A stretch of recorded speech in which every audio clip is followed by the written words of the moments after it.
Hello students, இன்னைக்கு JEE Main January 31st shift to question paper complete discuss பண்ண போறோம்.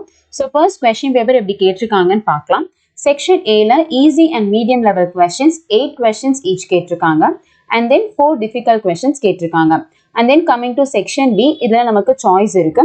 So easyயான questions 3 கேட்டிருக்காங்க, 5 medium level questions and 2 difficult level questions கேட்டிருக்காங்க. So overall இந்த paper பார்த்தோம்னா it's a easy scoring paper because most of the questions direct formulas and conditions வச்சு தான் கேட்டிருக்காங்க and calculationும் ஈஸியாக தான் இருக்கு. ஸோ ரொம்பவே ஈஸியாக ஸ்கோர் பண்ணிடலாம். ஸோ இப்போ questions பார்க்க ஆரம்பிக்கலாம். அதுக்கு முன்னாடி ஃபர்ஸ்ட் டைம் நம்ம சேனலை பார்க்குறீங்கன்னா இதே மாதிரி வீடியோஸ் பார்க்கறதுக்கு மறக்காம நம்ம சேனலை சப்ஸ்கிரைப் பண்ணி பக்கத்தில் இருக்க பெல் ஐக்கான் ப்ரெஸ் பண்ணிக்கோங்க. And also need and JEE Physics regarding உங்களுக்கு ஏதாவது டவுட்ஸ் ஆர் குவரிஸ் இருந்துச்சுன்னா டிஸ்கிரிப்ஷனில் இன்ஸ்டாகிராம் லிங்க் கொடுத்துருக்கேன். ஸோ அதை யூஸ் பண்ணி நீங்கள் காண்டாக்ட் பண்ணலாம். இப்போ questions பார்க்க ஆரம்பிக்கலாம். First question பார்க்கலாம். For a solid rod, the Young's modulus of elasticity is 3.2 into 10 power 11. So Young's modulus Y கொடுத்திருக்காங்க and density is 8 into 10 power 3. So density rho கொடுத்திருக்காங்க. பின்ன கேக்குறாங்கன்னா the velocity of longitudinal wave in the rod கேக்குறாங்க. So velocity of a longitudinal wave in a solid னு சொல்லலாம், rod னு சொல்லலாம். அதுக்கு direct formula இருக்கு, V is equal to square root of Y by rho. So waves and oscillation chapterல இது படிச்சிருப்போம். So இதை substitute பண்ணலாம். So root of y என்ற இடத்துல 3.2 into 10 power 11 by rho என்ற இடத்துல 8 into 10 power 3. ஓகே, இப்போ கேன்சல் பண்ணலாம். This is 1 and இது வந்து 0.4. And next இது எப்படி எழுதலாம்னா root of 0.4 அப்படியே இருக்கட்டும். நமக்கு plus 3 மேலே வந்துருச்சுன்னா minus 3 ஆயிரும். அப்போ into 10 power 8. Again இது reform பண்ணலாம். That is equal to square root of 0.4 பதில 4 into 10 power 7 எழுதலாம். பட் 10 power 7 ரூட்டை விட்டு வெளியே கொண்டு வர முடியாது. அப்புறம் 10 power 6 into நான் 10 எழுதிக்கிறேன். ஓகே, அப்போ இங்கே பாருங்க root 4 வந்து 2 வெளியே வந்துருச்சு. root 10 வந்து அப்ராக்சிமேட்டா 3.16ன்னு சொல்லலாம். அண்ட் 10 power 6 ரூட்டை விட்டு வெளியே வந்துச்சுன்னா 10 power 3 ஆகும். ஓகே, ஸோ இப்போ 2 into 3.16 வந்து 6.32 into 10 power 3 meter per second. So இதுதான் velocity of a longitudinal wave. Option பார்க்கலாம். Option 4 is the right answer. Next theory question. List 1 and 2 match பண்ணும். First வந்து microwave. Microwave aircraft navigation நம்ம use பண்ணுவோம். And next one UV. UV வந்து eye surgeryக்காக நம்ம use பண்ணுவோம். Next infrared. Infrared வந்து physiotherapy treatmentக்காக நம்ம யூஸ் பண்ணுவோம். And then X-ray. X-ray வந்து treatment of cancer. So இதெல்லாம் match ஆகிற மாதிரி option பார்க்கலாம். A matches with 4. B matches with 3, C matches with 1 and D matches with 2. So we'll check the option. Option 4 is the right answer. Next one, diagrammatic approach பண்ணலாம். A microscope is focused on an object at the bottom of a bucket. Okay, let us consider you have a bucket. A liquid is filled with refractive index 5 by 3 is poured inside the bucket. Then microscope has to be risen by 30 cm to focus the object again. So இனிஷியலாக நமக்கு இந்த object வந்து பாட்டமில் இருக்குது. Okay, அப்போ நமக்கு கிளியராக தெரியும். இப்போ அவங்க என்ன சொல்கிறாங்க அப்படின்னா ஒரு லிக்விட்னால இந்த பக்கெட்டை நான் ஃபில் பண்ணிட்டேன். அதோட ரிஃப்ராக்டிவ் இண்டெக்ஸும் கொடுத்துருக்காங்க விச் இஸ் மியூ. அது வந்துட்டு 5/3ன்னு சொல்லியிருக்காங்க. ஸோ எப்போவுமே தண்ணிக்குள்ளே இல்லை வேறு ஏதாவது லிக்விட்குள்ளே ஆப்ஜெக்ட் இருக்கும்போது அதோட ஒரிஜினல் பொசிஷன் தெரியாது, அதோட அப்பேரண்ட் டெப்த் தான் தெரியும். ஸோ அப்போ ஒரிஜினலாக ஆப்ஜெக்ட் இங்கே தான் இருக்குது. ஸோ இதுதான் நமக்கு ரியல் டெப்த். பட் ஆப்ஜெக்ட் வந்து கொஞ்சம் மேலே இருக்கிற மாதிரி தான் தெரியும். ஸோ இது நமக்கு என்னன்னு சொல்லுவோம்னா அப்பேரண்ட் டெப்த்னு சொல்லியிருப்போம். ஓகே, அப்போ இவ்வளோ வந்து அது ஷிஃப்ட் ஆயிருக்கு. இந்த டிஸ்டன்ஸே they call it as normal shift. Okay, so இந்த டிஸ்டன்ஸை they call it as normal shift. அதை தான் கொடுத்துருக்காங்க. NS is equal to 30 centimeter. Okay, இப்போ அவங்க என்ன கேட்குறாங்கன்னா the height of the liquid in the bucket. So அப்போ இந்த height of the liquid கேட்குறாங்க. ஸோ ஃபர்ஸ்ட் நம்ம அப்ரோச் பண்ணலாம். Refractive index is equal to real depth by apparent depth. And also இங்க நார்மல் ஷிஃப்ட் பார்க்கலாம். நார்மல் ஷிஃப்ட் அப்படின்றது நமக்கு original depth minus apparent depth. இப்போ நமக்கு என்ன கண்டுபிடிக்கணும்? ரியல் டெப்த் தான் கண்டுபிடிக்கணும். That is original depth. அப்போ எப்படி ரீஃபார்ம் பண்ணலாம்னா இங்கே அப்பேரண்ட் இருக்குல்ல, இந்த சைட் கொண்டு வந்துடலாம். Apparent depth is equal to D by mu. இது அப்படியே இங்கே சப்ஸ்டியூட் பண்ணலாம். Normal shift is equal to real அப்படியே இருக்கட்டும் மைனஸ் அப்பேரண்ட்ன்ற இடத்துல D by mu. ஸோ டியை நம்ம காமனாக எடுத்துக்கலாம்.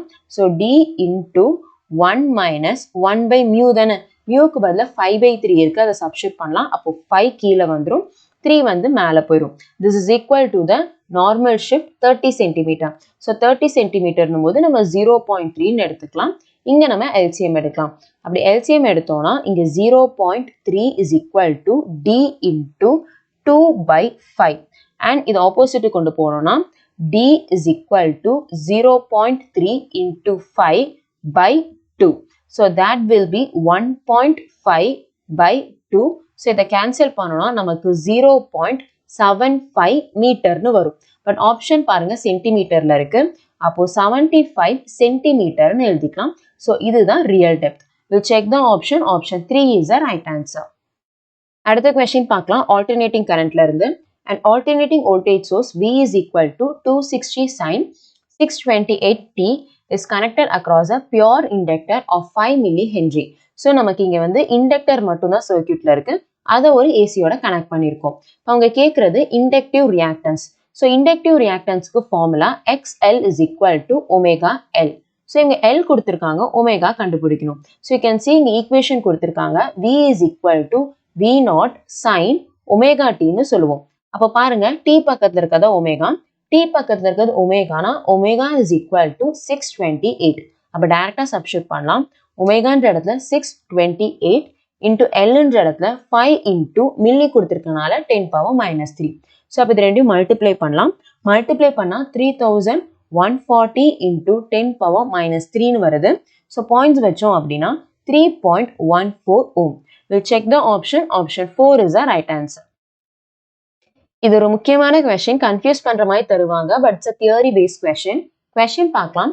Under the same load, wire A having length 5 meter and cross sectional 2.5 into 10⁻⁵ meter square stretches uniformly by the same amount as the another wire B of length 6 meter, cross section வந்து 3 into 10⁻⁵.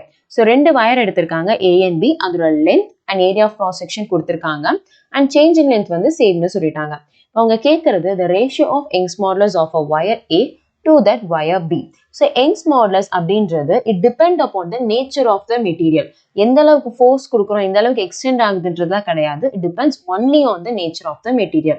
அப்போ A and B ரெண்டுமே same type of the material தான், ஏன்னா அவங்க different கொடுக்கவே இல்லை. If it same type of the material அதுக்கு Young's modulus சேமாக தான் இருக்கும். அப்போ ரேஷியோ எடுத்தோம் அப்படின்னா it will be 1:1. Option 4 is the right answer. Next question. A body is moving with constant speed in a circle of radius 10 meter. The body completes one revolution in 4 seconds. So let us consider நமக்கு ஒரு circle இருக்கு. Object வந்து circular தான் சுத்திட்டு இருக்கு and also இதோட radius கொடுத்திருக்காங்க which is 10 meter. Okay, இப்போ என்ன சொல்றாங்கன்னா இது once ஒரு circle complete பண்றதுக்கு 4 seconds ஆகுதுன்னு சொல்லியிருக்காங்க. That means time period T வந்து 4 seconds. Next என்ன கேட்குறாங்கன்னா at the end of the third second the displacement of the particle from the starting point னு கேட்குறாங்க. ஸோ அப்போ ரொம்ப சிம்பிள், ஸ்டார்டிங் பாயிண்ட் வந்து இங்கே ஏன்னு எடுத்துக்கலாம். இப்போ என்னன்னா இது ஒன்ஸ் கம்ப்ளீட்டாக சுற்றி வரதுக்கு 4 seconds ஆகுது. அப்போ ஈக்குவலாக பிரிச்சுக்கலாம், 4 பார்ட்ஸாக பிரிச்சுக்கலாம். இது A, இது வந்து B அண்ட் நெக்ஸ்ட் இது வந்து C and this is D. அப்போ பாருங்க A to B போகிறதுக்கு 1 second ஆயிருக்கும். 1 second, 2 second, 3 second, 4 seconds. So கரெக்டாக நம்ம பிரிச்சிட்டோம். நெக்ஸ்ட் அவங்க என்ன சொல்கிறாங்க at the end of the third second தான் சொல்கிறாங்க. அப்போ A to B வரதுக்கு 1 second போயிடும், B to C வரதுக்கும் 1 second போயிடும், C to D வரதுக்கும் 1 second போயிடும். அப்போ ஆப்ஜெக்ட் இந்த இடத்துல தான் நிற்கும் at the end of the third second.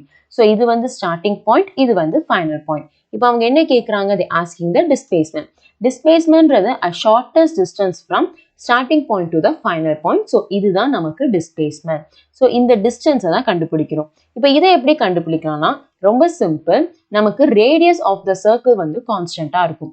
So இதுவும் நமக்கு ரேடியஸ் R தான், இதுவும் நமக்கு ரேடியஸ் R தான். So it's a right angle triangle. We can take Pythagoras theorem. So Pythagoras theorem எடுத்தோம்னா square root of R square plus R squareனு வரும். That is R root 2. This is displacement. And R வந்து நமக்கு கொடுத்துருக்காங்க which is 10. So displacement is equal to radius in இடத்துல 10 root 2. We'll check the option. Option 4 is the right answer. அடுத்த question பார்க்கலாம். If two metals A and B are exposed to radiation of wavelength 350 nanometer. So இந்த wavelength வச்சு energy exposed first நம்ம கண்டுபிடிச்சிடலாம். E is equal to hc by lambda. So hc இன்ற இடத்துல we can substitute this value 1240 electron volt nanometer by wavelength இன்ற இடத்துல 350 நானோமீட்டர்னு substitute பண்ணலாம். அப்போ இங்கே பாருங்க நானோமீட்டர் கேன்சல் ஆயிரும். பேலன்ஸ் இங்கே 0 கேன்சல் ஆயிரும். அப்போ 124/35 that will be 3.54 EV. Okay, so இதுதான் energy expose to the metals. Okay, so இப்போ அவங்க என்ன சொல்றாங்க, the work function of metals A and B are 4.8 and 2.2 EV. So let us consider you have two metal. இங்க வந்து A இருக்கு, இங்க வந்து B இருக்கு. ஸோ ரெண்டுத்துக்குமே வந்து ஒர்க் ஃபங்க்ஷன் கொடுத்துருக்காங்க. இங்க ஒர்க் ஃபங்க்ஷன் வந்துட்டு 4.8 எலக்ட்ரான் வோல்ட் அண்ட் இந்த இடத்துல வந்துட்டு 2.2 எலக்ட்ரான் வோல்ட். எப்போ நமக்கு போட்டோ எலக்ட்ரிக் எமிஷன் நடக்கும்னா the energy has to be greater than the work function. அப்போதான் போட்டோ எலக்ட்ரிக் எமிஷன் நடக்கும், போட்டோ எலக்ட்ரான்ஸ் வெளியே வரும். ஸோ இங்க நம்ம பார்க்கலாம், ஏல வந்து இன்சிடென்ட் ஆகிற எனர்ஜி வந்து 3.54 EV. கரெக்டா? பட் இங்க பாருங்க, எனர்ஜியை கம்பேர் பண்ணும்போது ஒர்க் ஃபங்க்ஷன் தான் அதிகமா இருக்கு. ஸோ நமக்கு எனர்ஜி கம்மியா இருந்துச்சுன்னா போட்டோ எலக்ட்ரிக் எமிஷன் நடக்காது. ஸோ இங்க ப்ராசஸ் வந்து நடக்காது. நெக்ஸ்ட் பிக்கு பார்க்கலாம். பிக்கும் அதே எனர்ஜி தான் கொடுக்குறோம், 3.54 EV. இங்க பார்க்கலாம், energy is greater than work function. So அப்போ கண்டிஷனை சாட்டிஸ்ஃபை பண்ணுது, இங்க போட்டோ எலக்ட்ரிக் எமிஷன் நடக்கும். அப்போ போட்டோ எலக்ட்ரான்ஸ் இதுல இருந்து மட்டும்தான் வெளியே வரும். அப்போ இதெல்லாம் மேட்ச் ஆகுற மாதிரி பார்க்கலாம். ஸோ ஃபர்ஸ்ட் ஆப்ஷன் பார்க்கலாம், metal B will not emit photo எலக்ட்ரான்ஸ்ன்றாங்க. அது தப்பு, ஏன்னா அதுதான் எமிட் பண்ணுது. And next second one, both A and B will not emit photo எலக்ட்ரான்ஸ்னு சொல்றாங்க. அதுவும் வந்து தப்பு தான். And next 3, both metals A and B will emit photo எலக்ட்ரான்ஸ்னு சொல்றாங்க. கிடையாது, this is also wrong. And 4 பார்க்கலாம், metal A will not emit photo electrons. So இது வந்து கரெக்ட். இது இங்கே வந்து போட்டோ எலக்ட்ரிக் எமிஷன் நடக்கவே இல்லை. அப்போ option 4 is the right answer. அடுத்த கொஸ்டின் பார்க்கலாம். A body of mass 10 kg is moving with the initial speed 20 m/s. So ஒரு ஆப்ஜெக்ட் இருக்கு, அதோட மாஸ் வந்து கொடுத்துருக்காங்க 10 kg and initial speed u வந்து 20 m/s.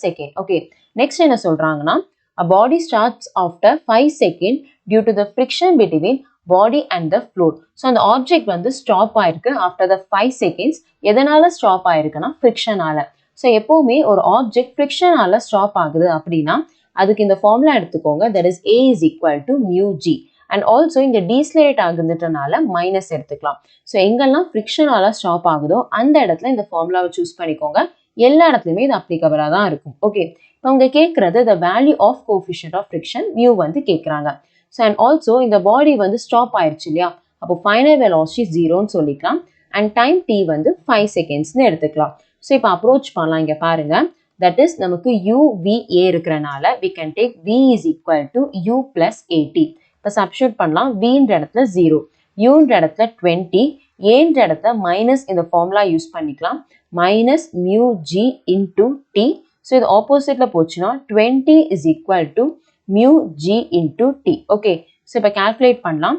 20 is equal to mu Gன்ற இடத்துல 10 வந்துடும் அண்ட் Tன்ற இடத்துல 5. ஸோ 0 கேன்சல் ஆயிடுச்சு.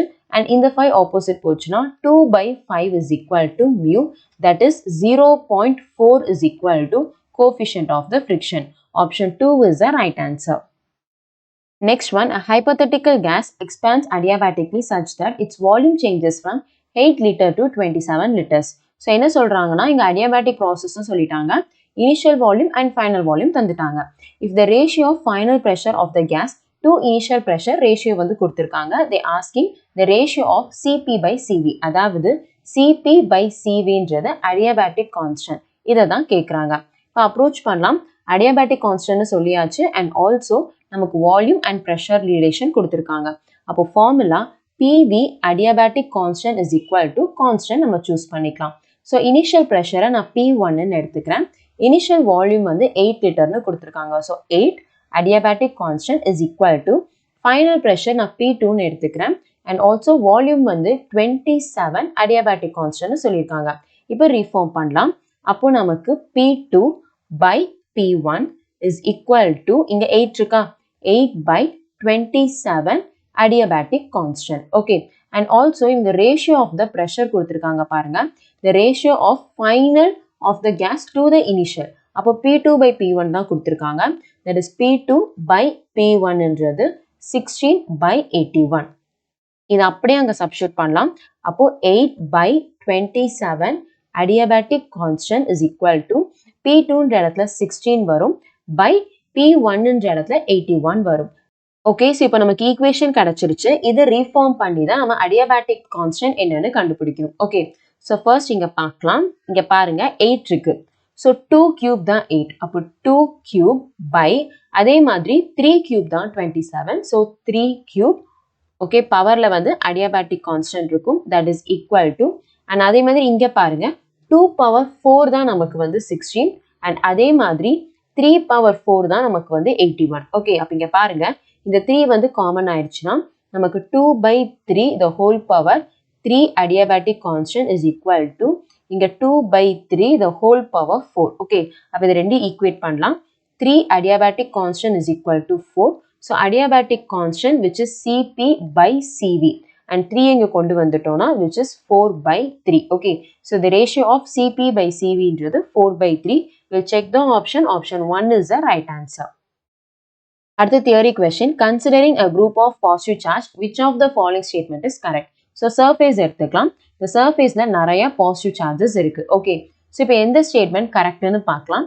Net potential of a system can't be zero at the point, but net electric field can be zero. Okay, so இந்த group of positive charge so அப்போ கண்டிப்பாக force of repulsion experience பண்ணும்.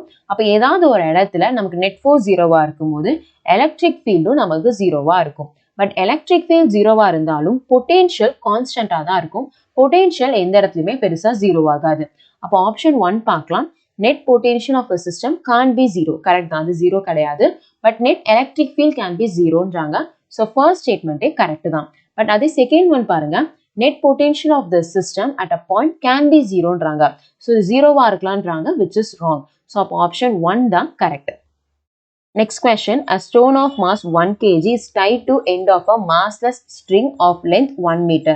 So string எடுத்திருக்காங்க, அதோட length வந்து 1 meter. அதில் ஒரு stone வந்து கனெக்ட் பண்ணியிருக்காங்க, அதோட மாஸ் வந்து 1 kg. என்ன சொல்றாங்கன்னா, if the breaking tension of a string is 400 Newton, then maximum linear velocity the stone can have without breaking the string while rotating in a horizontal plane. So அதை வந்து perfect ஹாரிசானலாக சர்க்குலராக சுற்றிட்டு இருக்காங்க. அந்த string வந்து இப்போ break ஆகக்கூடாது. அப்போது என்ன வெலாசிட்டியில் ரொட்டேட் பண்ணணும்னு கேட்குறாங்க. ஸோ டென்ஷனும் சென்ட்ரிபியூட்டல் ஃபோர்ஸும் ஈக்குவலாக இருந்துச்சு அப்படின்னா அது வந்து பிரேக் ஆகாது. அப்போ centrifugal force is equal to the tension. Centrifugal ஃபோர்ஸ்க்கு ஃபார்முலா என்ன? mv²/r. இப்போ சப்ஸ்டியூட் பண்ணலாம். டென்ஷன்ன்ற இடத்துல 400, தட் இஸ் ஈக்குவல் டு மாஸ்ன்ற இடத்துல 1, v² by rன்ற இடத்துல length of the string தான் நமக்கு radius. அப்போ 1. ஓகே, ஸோ அப்போ 1 கேன்சல் ஆயிரும். இந்த ஸ்கொயர் வந்து ஆப்போசிட்ல போச்சுன்னா square root of 400 is equal to v. Okay, so root 4 வந்து 2, 2 ஜீரோவில் ஒரு ஜீரோ வெளியே வந்துடும். அப்போ 20 மீட்டர் பர் செகண்ட் தான் velocity v. So option 3 is the right answer. அடுத்து இது ஒரு தியரி டைப் கொஸ்டின் தான். The number of turns of a coil of moving coil galvanometer is increased in order to increase the current sensitivity is 50%. The percentage change in voltage sensitivity of the galvanometer. So என்ன சொல்லியிருக்காங்கன்னா, current sensitivity வந்து increase ஆகுது by increasing the number of turns. So first of all current சென்சிட்டிவிட்டியோட formula பார்க்கலாம். Theta by I is equal to NAB/K. So இங்கே number of டர்ன்ஸை increase பண்ணுறாங்க. அந்த ஒரு ரீசனால கரண்ட் சென்சிட்டிவிட்டி இன்க்ரீஸ் ஆகுதுன்னு சொல்லியிருக்காங்க. அதே இது வந்து வோல்டேஜ் சென்சிட்டிவிட்டிக்கு பார்க்கலாம். So theta by V is equal to NAB/KR. So இப்போ அவங்க என்ன சொல்றாங்கன்னா, எனக்கு இப்போ நம்பர் ஆஃப் டர்ன்ஸ் இன்க்ரீஸ் பண்ணால் வோல்டேஜ் சென்சிட்டிவிட்டி என்ன ஆகும்னு கேட்குறாங்க. ஸோ இப்போ ரொம்ப சிம்பிள், எனக்கு நம்பர் ஆஃப் டர்ன்ஸை வந்து இன்க்ரீஸ் பண்ணும் அப்படின்னா நமக்கு ரெசிஸ்டன்ஸும் இன்க்ரீஸ் ஆகும். அப்போ டினாமினேட்டரில் ரெசிஸ்டன்ஸும் இன்க்ரீஸ் ஆச்சுன்னா ரெண்டுமே என்ன ஆயிரும்னா கேன்சல் ஆயிரும். பிகாஸ் நியூமரேட்டர் அண்ட் டினாமினேட்டரில் இருக்கிறனால அப்படி கேன்சல் ஆயிடுச்சுன்னா வோல்டேஜ் சென்சிட்டிவிட்டி கான்ஸ்டண்ட்டாக தான் இருக்கும், இன்க்ரீஸ் ஆகவே ஆகாது. அப்போ 0% இஸ் த ரைட் ஆன்சர். அடுத்த கொஸ்டின் பார்க்கலாம். The radius of electrons secondary stationary orbit in Bohr atom is r. Okay, so first radius of the nth orbit க்கு என்னதுன்னா, that is Rn is equal to 0.53 Armstrong into n square. Okay, so இவங்க என்ன சொல்லியிருக்காங்க, second ஆர்பிட்டுக்கு நமக்கு radius ஆர்னு சொல்லியிருக்காங்க. அப்போ second ஆர்பிட்னா என்னன்றது நமக்கு 2 ஆகும். அப்போ சப்ஸ்டியூட் பண்ணலாம்.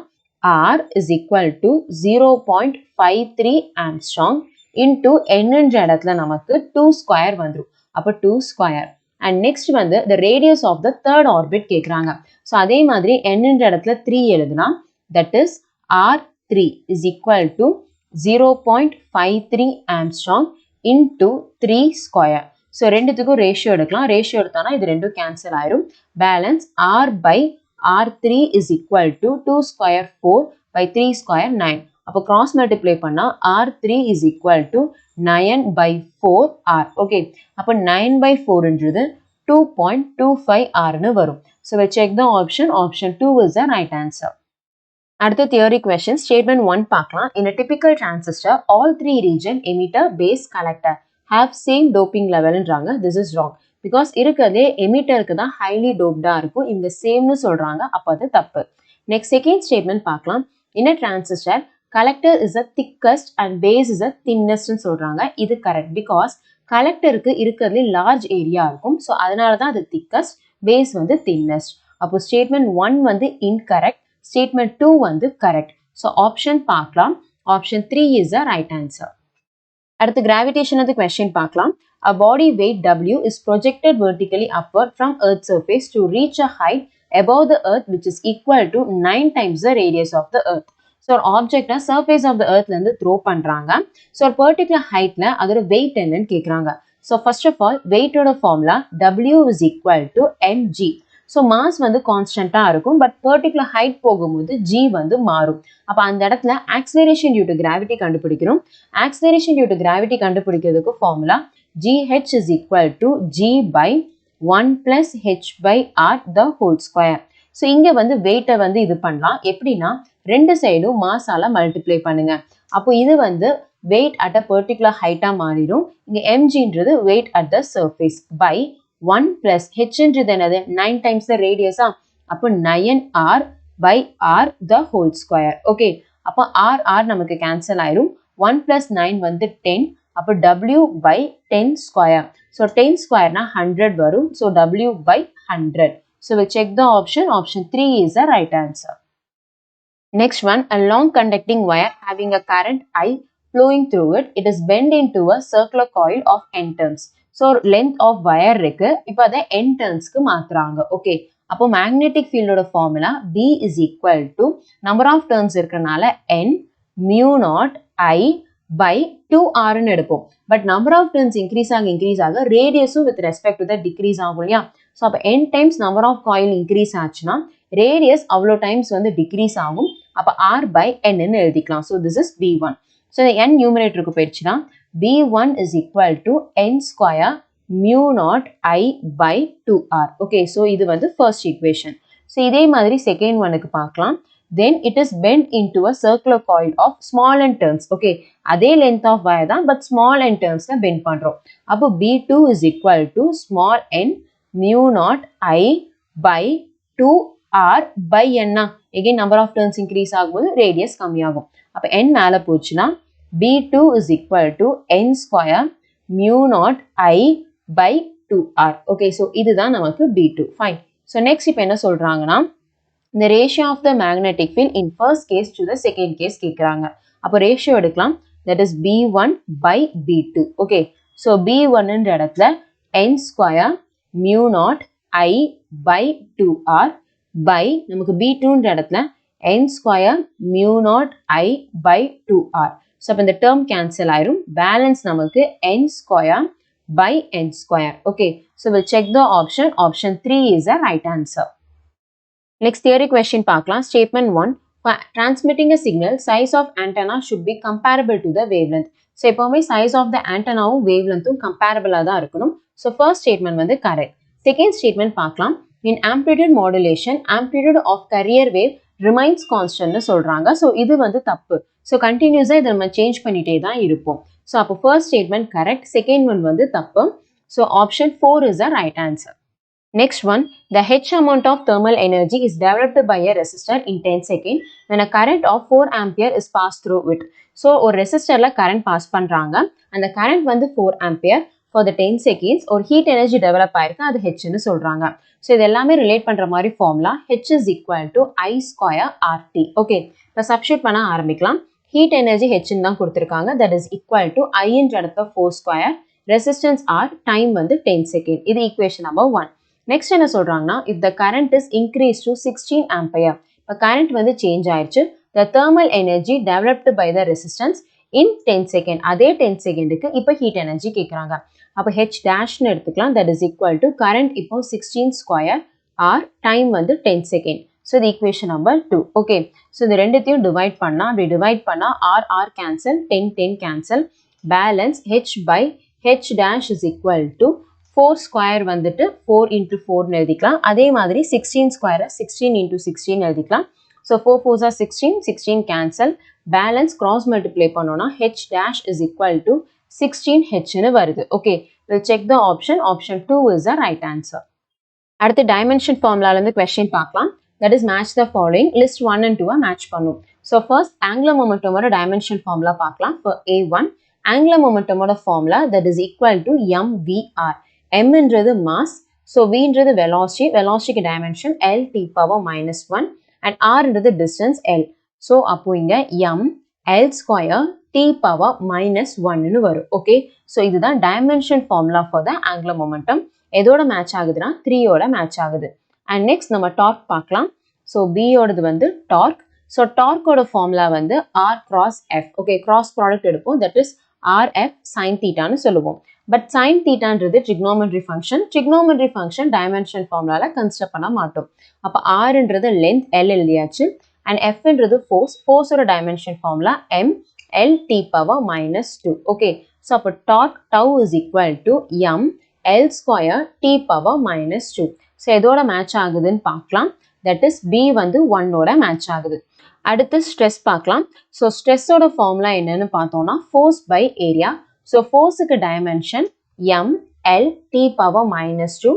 ஏரியாக்கு L square வரும். So இது மேலே போச்சுன்னா இங்க ஒரு L, இங்க ஒரு L cancel ஆயிரும். Balance M L power minus 1 t power minus 2. Okay, so இதான் stress ஓட dimension formula. So இது வந்து 4 ஓட match ஆகுது. Last one pressure gradient. So pressure gradientக்கு டைரக்டாவே சொல்லிடலாம் 2 ஓட தான் match ஆகும். If you want நம்ம இங்க substitute பண்ணியும் பார்க்கலாம். So Dக்கு pressure gradientனா pressure with respect to the displacement அர்த்தம். So pressureக்கு formula வந்து force by area into displacement. கரெக்டா? So again forceக்கு M L t power minus 2 னு வரும். ஏரியாக்கு L square and again displacementக்கு L வரும். அப்ப L cancel ஆயிடுச்சு. Balance pressure gradient is equal to M L power minus 2 t power minus 2. Okay, so அப்ப இங்க பாருங்க D வந்து 2 ஓட match ஆகுது. So correct தான். So இப்ப பார்க்கலாம் option A வந்து 3 ஓட match ஆகுது and B matches with 1, C matches with 4, D matches with 2. Option 4 is the right answer. Another question, energy of 735 joule is given to diatomic gas allowing the gas to expand at constant pressure. So diatomic னு சொல்லிட்டாங்க. அப்ப அது adiabatic constant that is Cp by Cv. அது வந்துட்டு 7/5 இருக்கும். Okay, so next அவங்க சொல்லியிருக்கிறது at constant pressureல heat energy சொல்லியிருக்காங்க. அப்ப heat energy given is equal to NCp del T னு எழுதலாம். இந்த del Q தான் heat given. So del Q is equal to 735 joule. Okay, next என்ன சொல்றாங்கன்னா each gas molecule rotates around an internal axis but do not oscillate. The increase in internal energy of the gas கேக்குறாங்க. So internal energy போது del U is equal to N CV del T நம்ம use பண்ணலாம். So ரெண்டுத்துக்கும் ratio எடுக்கலாம். அப்ப del T cancel, N cancel ஆயிடுச்சு. Balance del Q ன்ற இடத்துல நமக்கு வந்து 735 by del U நம்ம கண்டுபிடிக்கணும். Next Cp by Cv. Cp by Cv தான் நமக்கு adiabatic constant that is 7/5. Okay, so இப்போ cross multiply பண்ணோம்னா internal energy is equal to 5 into 735 by 7. Okay, இங்க 1, இங்க வந்து 105 னு வரும். So இங்க multiply பண்ணோம் அப்படின்னா நமக்கு 525 joule னு கிடைக்கும். So internal energy is 525 joule. Option 2 is the right answer. அடுத்த section B ல இருந்து questions பார்க்கலாம். So the first question, two bodies are projected from ground with same speed 40 meter per second at two different angles with respect to horizontal. The bodies were found to have same range. So என்ன சொல்றாங்கன்னா ரெண்டு object எடுத்திருக்காங்க, ரெண்டையும் ஒரே ஸ்பீட்ல தூக்கி போடுறாங்க, that is 40 meter per second, but angle different. and அந்த ஆங்கிள் கண்டுபிடிக்கிறதுக்கு ஹிண்ட் கொடுத்திருக்காங்க பாருங்க. ரெண்டு ஆப்ஜெக்டோட ரேஞ்ச் வந்து சேமா இருக்கு. ஸோ எதுக்கு வந்து ரேஞ்ச் சேமா இருக்கும்னா for the complementary angles வந்து ரேஞ்ச் வந்து சேமா இருக்கும். அப்ப தீட்டா அண்ட் 90 மைனஸ் தீட்டாக்கு தான் ரேஞ்ச் வந்து சேம். ஸோ நெக்ஸ்ட் இவங்க என்ன சொல்றாங்கன்னா if one of the body was projected at an angle 60 degree. So first one ஓட angle வந்து 60 degree ன்னு எடுத்துக்கலாம். அப்ப second one ஓட angle என்னவா இருக்கும்? 90 minus 60 that is 30 degree. So theta 1, theta 2 நம்ம கண்டுபிடிச்சிட்டோம். And also initial velocity கொடுத்திருக்காங்க, அதுவும் எழுதிக்கலாம். U is equal to 40 meter per second. Okay. அவங்க கேட்கறது sum of the maximum height attained by the two projectile. So ரெண்டுத்தோட height-யும் sum பண்ண சொல்றாங்க. First நம்ம height கண்டுபிடிக்கலாம். Height கண்டுபிடிக்கிறதுக்கு formula that is h is equal to u square sin square theta by 2g. Okay. So first நம்ம h1 கண்டுபிடிக்கலாம். h1 is equal to u square ன்ற இடத்துல 40 square into sin square theta ன்ற இடத்துல நமக்கு 60 by 2g, g ன்ற இடத்துல 10 போட்டுக்கலாம், அப்போ 20. So அப்போ h1 calculate பண்ணலாம். h1 is equal to இங்க 1600 into sin 60 என்னது root 3 by 2. So square பண்ணுவோம் அப்படின்னா 3 by 4 by 20 வரும். Okay. அப்போ 0 0 நமக்கு cancel. This is 1 and இங்க வந்துட்டு 80 வந்துரும். And also நமக்கு இங்க 80 into 3 by 4 வரும். Again cancel பண்ணலாம். இது 1, இது வந்து 20. அப்போ 20 into 3 வந்து 60 meter. So height of the first projectile வந்துட்டு 60 meter. So இதே மாதிரி second one நம்ம கண்டுபிடிக்கலாம். That is h2. h2 is equal to again u square ன்ற இடத்துல 40 square into sin square second one angle என்ன 30. So sin square 30 by 2g ன்ற இடத்துல 10 போட்டுக்கலாம். So again இங்க 1600 and sin 30 ன்றது 1 by 2 square பண்ணோம்னா 1 by 4 by 20 வரும். Again இங்க 0 0 cancel ஆயிரும். இங்க வந்து 1, இங்க வந்து 80 கிடைக்கும். Balance நமக்கு 80 by 4 that will be 20 meter. Okay, so இது வந்து height h2. So இந்த ரெண்டுத்தோட sum தான் கேக்குறாங்க. அப்போ h1 plus h2 that will be 60 plus 20, 80 meter is a right answer. Okay, அப்ப இங்க answer வந்து 80. அடுத்த question. If the binding energy of ground state electron in hydrogen atom is 13.6 eV, then the energy required to remove the electron from the second excited state. So first of all, second excited state na n is equal to 3. And lithium அப்படினும் போது அதோட atomic number Z is equal to 3 னு வரும். So first of all, second excited state இருக்க energy கண்டுபிடிக்கலாம். Okay. So அதோட formula E is equal to minus 13.6 into Z square by n square. Okay. So நம்ம substitute பண்ணலாம். Minus 13.6 into Z ன்ற இடத்துல 3 square வரும். N ன்ற இடத்துல 3 square வரும். So அப்போ இது ரெண்டும் cancel ஆயிடுச்சுன்னா energy in a second excited state வந்து minus 13.6 electron volt. Okay. So இப்போ energy நம்ம கண்டுபிடிச்சிட்டோம். இப்போ என்ன கேட்குறாங்கன்னா அந்த எலக்ட்ரானை அந்த செகண்ட் எக்ஸைட்டட் ஸ்டேட்ல இருந்து கம்ப்ளீட்டா ரிமூவ் பண்ணணும்னு சொல்றாங்க. ஸோ எப்போ ஒரு எலக்ட்ரான் ஆட்டமை விட்டு வெளியே வரும்னா அதோட டோட்டல் எனர்ஜி 0 ஆகும்போது. ஸோ டிஃபால்ட்டா அதுக்கு எனர்ஜி வந்து minus 13.6 இருக்கு. இப்போ நம்ம எனர்ஜி சப்ளை பண்ணும். ஓகே. ஸோ டிஃபால்ட்டா அதுக்கு எனர்ஜி minus 13.6 இருக்கு. ஸோ நம்ம ஒரு எனர்ஜி கொடுக்கணும். பிகாஸ் ஆஃப் தட் அதோட டோட்டல் எனர்ஜி 0 ஆகணும். அப்பதான் அந்த ஆர்பிட்டை விட்டு வெளியே வரும். அப்போ நம்ம கொடுக்க வேண்டிய எனர்ஜி வந்து plus 13.6 எலக்ட்ரான் வோல்ட். ஏன்னா நமக்கு அப்போதான் டோட்டல் எனர்ஜி 0 ஆகும், எலக்ட்ரான் ஆர்பிட் விட்டு வெளியே வரும். அப்போ நம்ம கொடுக்க வேண்டிய எனர்ஜி வந்து plus 13.6 EV. ஓகே. பட் இங்க ஆப்ஷன் பாருங்க 10 power minus 1ல இருக்கு. அப்போ 136 into 10 power minus 1 EV ன்னு எழுதிக்கலாம். ஸோ இங்க EV இருக்கு 10 power minus 1, x ன்ற இடத்துல 136. அப்போ right answer is 136. Next one, so in the question step by step கொஞ்சம் கேர்ஃபுல்லா பார்க்கணும். A water heater of power 2000 watt is used to heat water. So water heater use பண்ணிட்டு இருக்காங்க. அதோட பவர் வந்து கொடுத்திருக்காங்க. And waterோட specific heat capacity கொடுத்திருக்காங்க, efficiencyயும் கொடுத்திருக்காங்க. இப்போ அவங்க கேட்கறது the time required to heat 2 kg of water from 10 degree Celsius to 60 degree Celsius. So ரொம்ப சிம்பிள், ஒரு வாட்டர் ஹீட்டர் தான் யூஸ் பண்றாங்க. அப்போ இங்க எலக்ட்ரிக்கல் எனர்ஜி தான் ஹீட் எனர்ஜியா கன்வெர்ட் ஆகுது. அப்போ இங்க இன்புட்னும் போது எலக்ட்ரிக்கல் எனர்ஜி வரும், அவுட்புட்ன்றது ஹீட் எனர்ஜி வரும். ஸோ ஃபர்ஸ்ட் நம்ம ஸ்டெப் பை ஸ்டெப்பா கால்குலேட் பண்ணலாம். அவுட்புட் எனர்ஜி, ஸோ அவுட்புட் எனர்ஜின்றது நம்ம ஹீட் எனர்ஜி, அதோட ஃபார்முலா ms டெல்டின்னு எடுத்துக்கலாம். வேற m is a mass, அப்போ 2 வந்துரும். sன்றது specific heat of water, that is 4200 into changing temperature 10 to 60 degree. அப்போ டிஃபரன்ஸ் வந்து 50 வரும் into 50. அப்போ 2 into 15ன்றது நமக்கு 100. So 100 into 4200. So that will be 42 into 10 power 4 joule. So இதுதான் நமக்கு output energy. Okay. So இப்போ இதே மாதிரி input energy கண்டுபிடிக்கலாம். But inputல power மட்டும் தான் கொடுத்திருக்காங்க. நமக்கு என்ன formula தெரியும்? Power is equal to work by time. Workக்கு பதிலா energy by time எடுத்துக்கலாம். So இந்த energy தான் input energy. So input energy E is equal to power into time. So power என்ற இடத்துல நமக்கு 2000 வருது. But time என்றது அவங்க கொடுக்கவே இல்லை. நம்ம T ன்னு எடுத்துக்கலாம். Okay. So output energy and input energy கண்டுபிடிச்சிட்டோம். So இப்போ நமக்கு efficiency பார்க்கலாம்.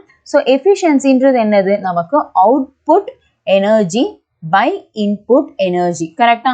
So இப்போ efficiency என்றது அவங்க 70% கொடுத்திருக்காங்க. அப்போ 70 by 100 is equal to output என்ற இடத்துல 42 into 10 power 4 இருக்கு. By input energy என்ற இடத்துல நமக்கு 2000 into T இருக்கு. Okay. So அப்போ நம்ம இங்க cancel பண்ணலாம். அப்படி cancel பண்ணா இங்க ஒரு 0 இங்க ஒரு 0 cancel ஆயிரும். இங்க 3 zeros and இங்க 3 zeros cancel ஆயிரும். Balance நமக்கு இங்க வந்து 1 இது வந்து 21 and இங்க வந்து 1 இது வந்து 3. Okay. இப்போ cross multiply பண்ணலாம். அப்போ T oppositeல போயிடுச்சுன்னா T is equal to 300 seconds. அடுத்த question பார்க்கலாம். A ball is dropped from a height of 20 meter. If the coefficient of restitution for the collision between ball and the floor is 0.5. After hitting the floor, the ball rebounds to the height. So என்ன சொல்றாங்கன்னா surface இருக்கு. இங்க வந்து ஒரு particular height ball வச்சிருக்காங்க. அதோட height கொடுத்துட்டாங்க which is 20 meter. So இப்போ இது கீழே வந்து ground ஓட hit ஆகுது. Hit ஆனதுக்கு அப்புறம் same height-க்கு அது rebound ஆகல. So கொஞ்சம் கம்மியான height-க்கு தான் rebound ஆயிருக்கும் because due to the friction. So இந்த height என்னன்னு கேக்குறாங்க. அந்த height-ஐ h1 ன்னு எடுத்துக்கலாம். ஏன் இங்க 1ன்னா ஒரே ஒரு வாட்டி தான் hit ஆயிருக்கு. Okay. So இதுக்கு general formula இருக்கு. That is hn is equal to e power 2n into capital H. So இங்க capital H ன்றது initial height. hn ன்றது height after a particular hit ன்னு சொல்லுவோம். So இங்க ஒரே ஒரு வாட்டி தான் hit ஆயிருக்கு. அப்ப இங்க n ன்றது 1. அப்ப h1 is equal to e power 2 into 1 into capital H. Okay. So அப்போ substitute பண்ணலாம். E என்ற இடத்துல 0.5 அதை 1/2 ன்னு எடுத்துக்கலாம். அப்போ 1/2 the whole square capital H என்ற இடத்துல நமக்கு 20 மீட்டர்னு substitute பண்ணலாம். So that will be 20 by 2 square வந்து 4. That will be 5 meter. Okay. So அப்போ height வந்து 5 meter. 5 is the right answer. அடுத்து இந்த question கொஞ்சம் step by step carefully பார்க்கணும். So question பார்க்கலாம். Two parallel plate capacitor C1 and C2 each having capacitance 10 microfarad are individually charged by a 100 volt DC source. Okay. So ஒரு capacitor இருக்கு that is C1. So அதை வந்து ஒரு பேட்டரியோட connect பண்றாங்க which is 100 volt. Okay. And அதே மாதிரி இன்னொரு ஒரு capacitor இருக்கு which is C2. அதுவும் வந்து அதே மாதிரி ஒரு பேட்டரியோட சார்ஜ் பண்றாங்க which is 100 volt. ஓகேவா? So இப்போ அவங்க என்ன சொல்றாங்கன்னா capacitor C1 is kept connected to the source. So source ஓட கனெக்ட் பண்ணிருக்காங்க and dielectric slab is inserted between the plates. So அப்போ இந்த இடத்துல ஒரு dielectric slab வந்து வைக்கிறாங்க. So அப்போ dielectric slab வச்சோம் அப்படின்னா capacitance increase ஆகும். பட் நமக்கு பேட்டரியோட கனெக்ஷன்ல இருக்கறனால வோல்டேஜ் வந்து கான்ஸ்டன்டா தான் இருக்கும். அப்போ capacitance increase ஆயிருச்சு and அந்த dielectric constant வந்து 10 ன்ட்டாங்க. So நம்ம ஒரு ஃபார்முலா படிச்சிருப்போம். Capacitance in a medium is equal to K times capacitance in air. Next one alternating current ல இருந்து a series LCR circuit consists R is equal to 80 ohm, XL is 100 ohm and XC is 40 ohm. The input voltage is 2500 cos 100 pi t volt. The amplitude of current. So first of all இவங்க given data நிறைய தந்திருக்காங்க and அதுல இருந்து current கேக்குறாங்க. So first நம்ம ohms lawவே use பண்ணலாம். V is equal to IR.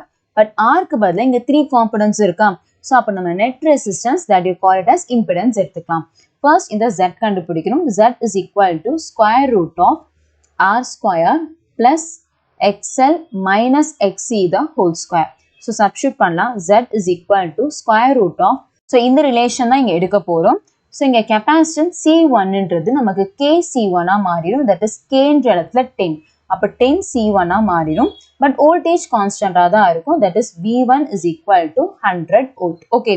So next என்ன சொல்லிருக்காங்கன்னு பாருங்க. Capacitor C2 is disconnected from the source. So இந்த sourceல இருந்து disconnect பண்ணிட்டாங்க. But charge ஆயிருச்சு. கரெக்டா? அப்ப charge ஆயிருச்சு அப்படின்னா Q கண்டிப்பா chargeோட value Q இருக்கும். and also that will be constant. Okay, so next என்ன சொல்றாங்கன்னா a dielectric slab is inserted. இப்போ dielectric slab வந்து வைக்கிறாங்க, சார்ஜ் வந்து கான்ஸ்டன்ட், அப்போ Q is equal to CV எடுத்துக்கலாம். சார்ஜ் கான்ஸ்டன்ட் அப்படின்னா கண்டிப்பா கெப்பாசிட்டன்ஸ் எப்படினாலும் இன்க்ரீஸ் ஆகும், பிகாஸ் டயலெக்ட்ரிக் கான்ஸ்டன்ட் வைக்கிறனால. ஸோ எனக்கு Qன்றது கான்ஸ்டன்ட், கெப்பாசிட்டன்ஸ் இன்க்ரீஸ் ஆகுது, அப்போ வோல்டேஜ் டிக்ரீஸ் ஆகும். ஓகே, ஸோ நம்ம இங்கே கெப்பாசிட்டன்ஸ் C வந்து K டைம்ஸ் நமக்கு இன்க்ரீஸ் ஆச்சுன்னா வோல்டேஜ் வந்து K டைம்ஸ் டிக்ரீஸ் ஆகும். ஓகே, அப்போ இங்கே Kன்ற இடத்துல 10 இருக்கு, அப்போ 10C2. இங்கே வந்து நமக்கு Vன்ற இடத்துல 100 இருக்கு, ஸோ 100/10. ஸோ கேன்சல் ஆச்சுன்னா 10 வோல்ட். ஸோ இதுதான் நமக்கு V2. ஓகே, ஸோ நம்ம C1, C2, V1, V2 கண்டுபிடிச்சிட்டோம். இஃப் யூ வாண்ட் இதோட வேல்யூ கூட நீங்கள் சப்ஸ்டியூட் பண்ணலாம், பிகாஸ் C1, C2 ரெண்டுமே ஐடென்டிக்கல், 10 மைக்ரோஃபாரட்னு இருக்காங்க. ஓகே, அப்போ இங்கே சப்ஸ்டியூட் பண்ணலாம். 10 into C1, C1ன்ற இடத்துல 10 மைக்ரோஃபாரட்னு போட்டோம் அப்படின்னா 100 மைக்ரோஃபாரட். இதுதான் நமக்கு C1. அப்போ V1 நம்ம கண்டுபிடிச்சிட்டோம், C1 கண்டுபிடிச்சிட்டோம். அதே மாதிரி இப்போ இங்கே V2 நம்ம கண்டுபிடிச்சிருக்கோம். V2 அப்படின்றது 10 வோல்ட். C2வும் கண்டுபிடிக்கணும். ஸோ C2ன்றது என்னது, 10C2வா? ஸோ 10 into C2ன்ற இடத்துல again 10 மைக்ரோஃபாரட் வரும், which is 100 மைக்ரோஃபாரட். ஸோ இதுதான் நமக்கு C2. Okay, C1, C2, V1, V2 கண்டுபிடிச்சாச்சு. Afterwards, C1 is also disconnected from the source and two capacitors are finally connected in parallel combination. So இதையும் disconnect பண்ணிட்டாங்க, இப்போ ரெண்டுத்தையும் பேரலல்ல connect பண்றாங்க. ஸோ பேரலல்ல கனெக்ட் பண்ணும்போது always charges flows from high potential to low potential. எது வரைக்கும்னா சேம் பொட்டென்ஷியல் வர வரைக்கும். ஸோ அந்த same potential you call it as common potential. So அதோட formula V is equal to C1 V1 plus C2 V2 by C1 plus C2. Okay, so அப்படியே substitute பண்ணலாம்.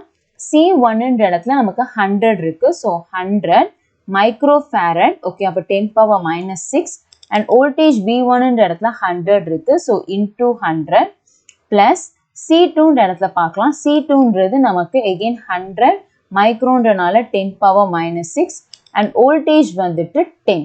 கரெக்டா? By நமக்கு C1 plus C2வா? ஸோ அப்போ இங்கே என்ன வரும், நமக்கு 100 plus 100 டோட்டலாக 200 வந்துடும். அப்போ 200 into 10⁻⁻6.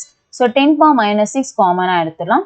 அப்போ 10⁻⁻6 காமனாக எடுத்துட்டோம்னா இங்கே வந்துட்டு 10⁻4 or else 0 அப்படியே இருக்கட்டும். அப்போ ஆட் பண்ண ஈஸியாக இருக்கும். 1 2 3 4 ப்ளஸ் நமக்கு இங்கே வந்து 1 2 3, ஸோ 3 zeros வந்துருச்சு. by 200 into 10⁻⁻6. ஸோ 10⁻⁻6 10⁻⁻6 கேன்சல் ஆயிரும், பேலன்ஸ் 1130 வரும் by 200. கரெக்டா? இங்கே 2 0 இங்கே 2 0 கேன்சல் ஆயிரும், பேலன்ஸ் நமக்கு இங்கே 55 வரும். ஓகே, அப்போ common potential V is equal to 55 volt. So answer is 55. Next one, alternating current length. A series LCR circuit consists R is equal to 80 ohm, XL is 100 ohm and XC is 40 ohm. The input voltage is 2500 cos 100 pi t volt. The amplitude of current. So first of all, இவங்க given data நிறைய தந்திருக்காங்க and அதுலேருந்து current கேட்குறாங்க. So first நம்ம ohms lawவே use பண்ணலாம். V is equal to IR. But Rக்கு பதிலாக இங்கே 3 components இருக்கா. So அப்போ நம்ம net resistance that you call it as impedance எடுத்துக்கலாம். First இந்த Z கண்டுபிடிக்கணும். Z is equal to square root of R square plus XL minus XC the whole square. So substitute பண்ணலாம். Z is equal to square root of R என்ற இடத்துல 80 square plus XL என்றது 100 minus XC என்றது 40 the whole square. So அப்போ square root of 80 square plus 100 minus 40 60. So 60 square னு வரும். So அப்போ இதை calculate பண்ணா பாருங்க, நமக்கு இங்க 100 வரும். So this is impedance Z. So இதை வச்சு current directா கண்டுபிடிக்கலாம். Using ohms law, V is equal to IZ. So V என்றது இங்க கொடுத்திருக்காங்க, maximum voltage 2500.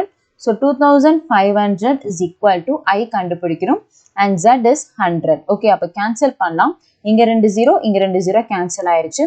அப்போ current I is equal to 25 ampere. Okay, so 25 is the right answer. Next question, for the given circuit in a steady state, potential difference across B and D கேக்குறாங்க. So first of all, இந்த circuit பாருங்க, இந்த branchல you have capacitor and resistor ரெண்டுமே இருக்கு. And இவங்க கொடுத்துருக்கிறது steady state. Steady ஸ்டேட்ல நமக்கு capacitor act as a open circuit, அதுல கரண்ட் பாஸ் ஆகாது. அப்போ இந்த கெப்பாசிட்டர் எடுக்க வேணாம், பிகாஸ் அதுல கரண்ட் ஃப்ளோ ஆகாது. அது மாதிரி இதையும் எடுத்துக்க வேணாம். அப்போ பேலன்ஸ் இந்த 1 ohmல மட்டும் தான் கரண்ட் பாஸ் ஆகும். ஓகே, ஸோ ஃபர்ஸ்ட் இந்த சர்க்யூட் வீட் ஸ்டோனா இல்லையான்னு நம்ம பார்க்கலாம். இங்க பாருங்க, இங்க 2 இருக்கு, இங்க 10 இருக்கு. ஸோ 2/10 1/5 இந்த சைடு வரும். இங்க 1 and 2 இருக்கு, 1/2 இருக்கு. ஸோ மேட்ச் ஆகல, இட்ஸ் நாட் அ வீட் ஸ்டோன் பிரிட்ஜ். அப்போ கிளியரா நம்ம டேட்டா எடுக்கணும். ஃபர்ஸ்ட் நம்ம ரீட்ரா பண்ணலாம். இது பாயிண்ட் ஏன்னு எடுத்துக்கலாம். அண்ட் இந்த கார்னர் வந்து சி, அண்ட் நடுவில் மேலே வந்து பி, கீழே வந்துட்டு D. Okay, so we will ரீட்ரா.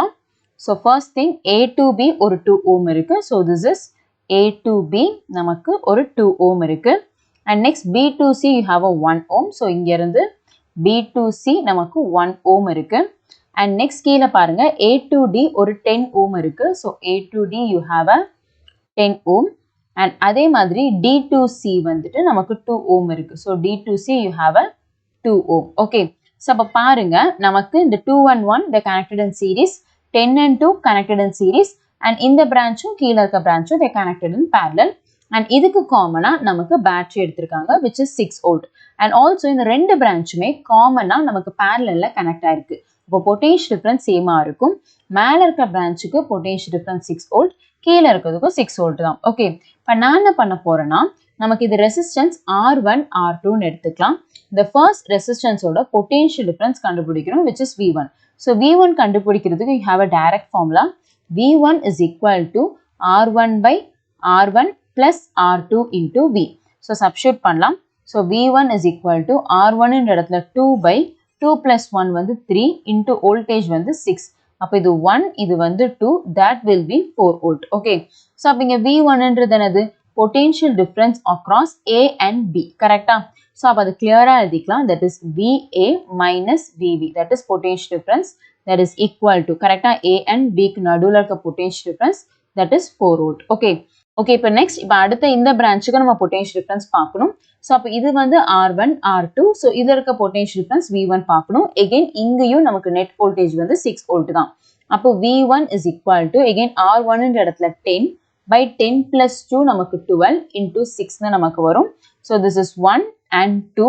So 10 by 2 that will be 5 volt. கரெக்டா? ஸோ அப்போ இங்கே நமக்கு 5ன்னு கிடைச்சிருச்சு. ஸோ இப்போ இதோட பொட்டன்ஷியல் டிஃபரன்ஸ் என்னது? A to D. கரெக்டா? அப்போ VA minus VD that is equal to 5 volt. So இப்போ என்ன பண்ண போறோம்னா, ரெண்டுத்தையும் நம்ம மைனஸ் பண்ண போறோம்.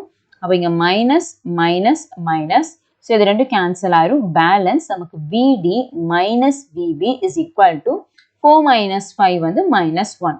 அப்போ அப்படியே மாற்றணும்னா VB minus VD is equal to plus 1 volt. Okay, so அப்போ answer is 1 volt. And next in the question step by step பார்க்கணும். Two discs of same mass and different radii are made up of different material such that their thickness are 1 cm and 0.5 cm. Okay, so first given data எடுத்துக்கலாம். என்ன சொல்றாங்கன்னா, நமக்கு ரெண்டு disk இருக்கு, first one and second one.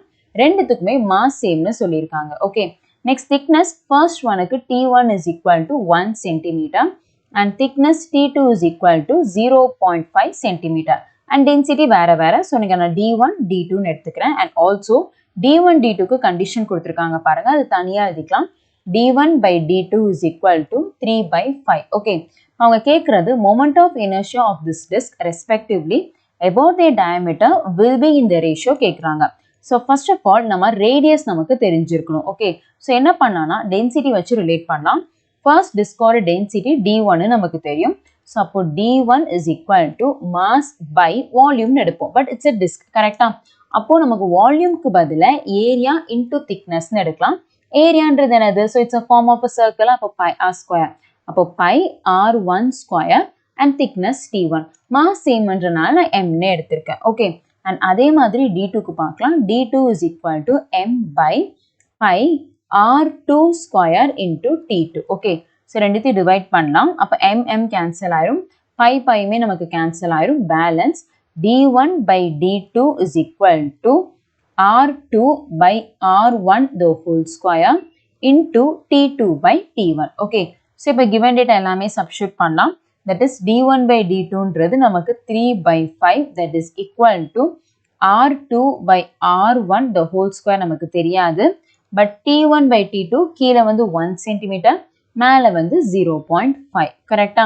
And இது ஆப்போசிட்டில் போச்சுன்னா 3 by 5 into 0.5 கரெக்டா? So that will be 2.5 that is equal to R2 by R1 ஸ்கொயர்லேயே இருக்கட்டும். Okay, so this is equation number 1. Fine. So இப்போ நம்ம என்ன கண்டுபிடிக்கலாம்? மொமெண்ட் ஆஃப் இனர்ஷியா கண்டுபிடிக்கலாம். So moment of inertia formula about the diameter வந்து I is equal to mr square by 4. I1 that is equal to mr1 square by 4. And அதே மாதிரி I2 is equal to mr2 square by 4. Okay, இப்போ divide பண்ணலாம்.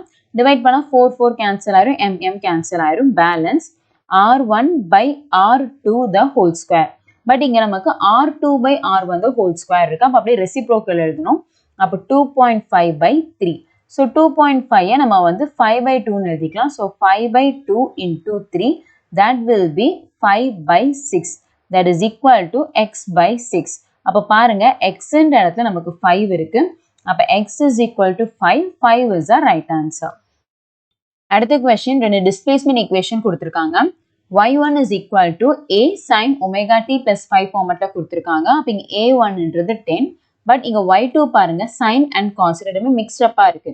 அப்போ நம்ம form கரெக்டா எடுக்கலாம். that is y2 is equal to 5 sin omega t plus root 3 cos omega t. Okay, so இதை வந்து மல்டிப்ளை அண்ட் டிவைட் பை 2 போடலாம்.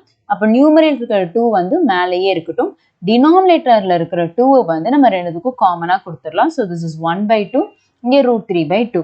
So as per the mathematic rule இதை நம்ம எக்ஸ்பேண்ட் பண்ணோம் அப்படின்னா இங்கே 5 2s are 10 வரும். Balance it's sin omega t plus pi by 3 ஃபார்மேட்டில் வரும். ஓகே, நான் டைரக்டாக சொல்லிட்டேன்.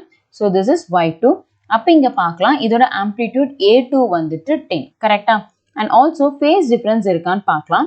ஃபர்ஸ்ட் ஒன் y1க்கு ஃபேஸ் வந்து pi by 3, செகண்ட் ஒனுக்கும் pi by 3. ஸோ அப்போ ஃபேஸ் டிஃப்ரென்ஸ் கிடையாது, தட் கோஸ் டு 0. அப்போ டைரக்டா ரிசல்டன்ட் ஆம்ப்ளிடியூட் கண்டுபிடிக்கிறதுக்கு ஆட் பண்ணா போதும். That is a1 plus a2. Okay, so a1ன்றது 10ன்னு தெரியும், a2வும் நமக்கு 10ன்னு தெரியும். அப்போ சம் பண்ணுவோம் அப்படின்னா that will be 20 centimeter. அப்போ 20 centimeter தான் கரெக்டான ஆன்சர். ஓகே, லாஸ்ட் கொஸ்டின் பார்க்கலாம். Two light waves of wavelength 800 and 600 nanometer are used in Young's double slit experiment to obtain interference fringe on a screen placed 7 meter away from plane of a slit. So, ஒரு apparatus setup எடுத்திருக்காங்க. Distance between slit and screen வந்து 7 meterன்னு சொல்லியிருக்காங்க, which is capital D. அது வந்து 7 meter. And also distance between slit வந்துட்டு small d 0.35 millimeterன்னு கொடுத்திருக்காங்க. அப்போ small d is equal to 0.35 millimeterனா 10⁻³ வரும். அவங்க கேட்கறது the shortest distance from the central bright maxima to the point where the bright fringe of two wavelength coincide will be. So என்ன சொல்றாங்கன்னா first இந்த எக்ஸ்பெரிமெண்ட்டை ஒரு வேவ்லென்த் வச்சு பெர்ஃபார்ம் பண்றாங்க. அப்போ சென்ட்ரல் பிரைட் ஒரு இடத்துல கிடைச்சிருக்கும். இப்போ வேற வேவ்லென்த் யூஸ் பண்ணும்போது கண்டிப்பா ஃப்ரிஞ்சஸோட பேட்டர்ன் மாறி இருக்கும் கரெக்டா? அந்த shortest distance between central bright வந்து கேட்குறாங்க. இனிஷியலுக்கும் ஃபைனலுக்கும் இருந்தது. ஸோ ஸ்டெப் பை ஸ்டெப்பாக பார்க்கலாம். ஸோ ஃபர்ஸ்ட் ஆஃப் ஆல் நமக்கு நம்பர் ஆஃப் ஃப்ரிஞ்சஸ் வந்து தெரியணும். அப்போ என்ன ஃபார்மேட்னா n lambda is equal to constant. Okay, that is n1 lambda 1 is equal to n2 lambda 2. Okay, இப்போ n1ன்ற இடத்துல என்னன்னு எடுத்துக்கலாம். லாம்டான்ற இடத்துல நமக்கு 800 நானோமீட்டர் அண்ட் n2ன்றது அதுக்கு ஆல்டர்னேட்டாக தான் இருக்கும். அப்போ n-க்கு பதிலாக இங்கே நம்ம n+1ன்னு யூஸ் பண்ணலாம். இன்டூ லாம்டான்ற இடத்துல நம்ம 600 நானோமீட்டர் யூஸ் பண்ணலாம். ஸோ நானோமீட்டர் கேன்சல் ஆயிரும், 0 0 கேன்சல் ஆயிரும். இது வந்து 4, இது வந்துட்டு 3. அப்போ 4n is equal to 3n plus 3. So ஆப்போசிட்ல போச்சுன்னா n is equal to 3. Okay, இப்போ n வந்து கண்டுபிடிச்சிட்டோம். ஸோ இதை வச்சு நம்மளால அந்த டிஸ்டன்ஸ் கண்டுபிடிக்க முடியும். That is xn is equal to n lambda d by d. Okay, so இப்போ nன்றது n1ன்னு எடுத்துக்கலாம். இப்போ இது lambda 1 சப்ஸ்டியூட் பண்ணோம்னா x is equal to nன்ற இடத்துல 3, lambdaன்ற இடத்துல நமக்கு 800 nanometre, that is 10⁻⁻⁹, and capital dன்ற இடத்துல 7 அண்ட் ஸ்மால் dன்ற இடத்துல 0.35 மில்லினா 10⁻⁻3. ஓகே, ஸோ இப்போ கேன்சல் பண்ணலாம். அதுக்கு முன்னாடி ரீஃபார்ம் பண்ணலாம். இங்கே 3 8s வந்து 24 அண்ட் இங்கே 2 zeros இருக்கு. அப்போ 10⁻⁻7 into 7 by நமக்கு இது 35 into 10 power minus 5. அப்போ cancel பண்ணா this is 1 and 5. அப்போ நமக்கு இங்க என்ன கிடைக்கும் 24 by 5 into 10 power minus 5 மேல போச்சுன்னா plus 5. அப்போ minus 2னு வரும். Okay, so 4.8 into 10 power minus 2 மீட்டர்னு வரும். That is 48 into 10 power minus 3 meter. அப்போ 10 power minus 3ன்றது மில்லி. அப்போ 48 millimeter. கரெக்டா? அப்போ இங்க right answer is 48. Okay students, இப்போ வீடியோட எண்டுக்கு வந்துட்டோம். இந்த வீடியோ உங்களுக்கு பிடிச்சிருந்துச்சுன்னா லைக் அண்ட் ஷேர் பண்ணுங்க. இந்த கொஸ்டின்ஸ் ஏதாவது டவுட் இருந்துச்சுன்னா மறக்காம கமெண்ட் பண்ணுங்க. And also need and JEE physics regarding உங்களுக்கு ஏதாவது டவுட்ஸ் ஆர் குவரிஸ் இருந்துச்சுன்னா டிஸ்கிரிப்ஷன்ல இன்ஸ்டாகிராம் லிங்க் கொடுத்துருக்கேன். ஸோ அதை யூஸ் பண்ணி நீங்க கான்டாக்ட் பண்ணலாம். Thank you students.